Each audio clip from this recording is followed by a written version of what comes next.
21শে জুলাইয়ের আগে লোটা কম্বল নিয়ে চলে যান। দলের বিক্ষুব্ধদের এই বার্তা দিলেন মমতা বন্দ্যোপাধ্যায়। 21শে জুলাই নতুন করে পথ চলার বার্তা, সে কথাও তুলে ধরেছেন। তাহলে ডেডলাইন 21শে জুলাই কি? একের পর এক দলত্যাগ নিয়ে বিরোধী দলনেতার যে খোঁচা, দেউটি নেভারই কথা, দেউটি নিচ্ছে।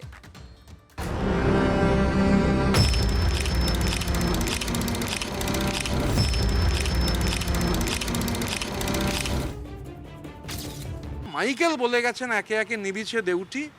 ঋতব্রতর উদ্ধৃতিতে মাইকেলের মেঘনাদ বধ, আর পাল্টা ঘুরে দাঁড়ানোর চ্যালেঞ্জ কালীঘাটের তৃণমূল নেত্রীর। যাদের যাদের যাবার আছে আরো বিজেপির চাপে, ইডির চাপে, সিবিআই এর চাপে, তাদের অনুরোধ করে বলবো, প্লিজ 21শে জুলাইয়ের আগে যার যা সিদ্ধান্ত নেয়া, যারা যারা বাঁচতে চান জীবনে লোটা কম্বল নিয়ে, তারা দয়া করে যেখানে ইচ্ছে যান। বৃহস্পতিবার ভিডিও বার্তায় বিক্ষুব্ধদের বার্তা দিলেন মমতা বন্দ্যোপাধ্যায়। আবার দলত্যাগীদের সঙ্গে গোপনে যোগাযোগের কথাও বললেন। দল অনেকবার সিম্বল চেঞ্জ করেছে, নিশানা কিন্তু থেকে গেছে, এবং যারা আজও যাচ্ছে তারা কিন্তু আমাদের সাথে গোপনে গোপনে যোগাযোগও রাখছে। দুটো কথা কিরকম স্ববিরোধী না, কন্ট্রাডিক্টরি না? মানে ওনার সঙ্গে যোগাযোগও রাখছেন, আবার লোটা কম্বল নিয়ে বেরোতে বলছেন, দুটো মিলছে না, একটার সঙ্গে একটার কোনো মিল নেই। তাসের ঘরের মতো ভাঙছে দল, আর পুলিশ প্রশাসনের বিরুদ্ধে ফুঁসে উঠলেন মমতা বন্দ্যোপাধ্যায়। আমি শুনেছি এমনকি শহীদ পরিবারগুলোকে 21শে জুলাইয়ের যারা ছিলেন, পুলিশ থেকে ফোন করে বলা হচ্ছে এদিক নয় ওদিক যাও, মানে বিজেপির দিকে যাও, বিজেপি স্পন্সর বালিশের দিকে যাও, বালিশ পালিশ করতে যাও।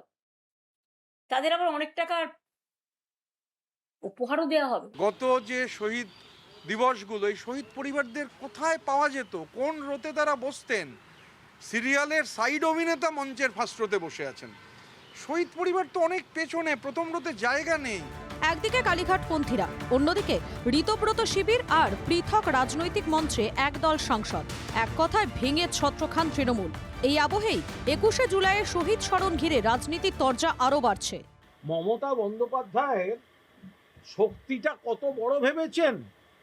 তার পক্ষে সারা বাংলা আছে, কিন্তু তাকে ভাগ করতে গেলেও সেই শক্তিটার উল্টো দিক করতে গেলেও কতগুলো দোকান খুলতে হয়, এটা ভেবেছেন কখনো?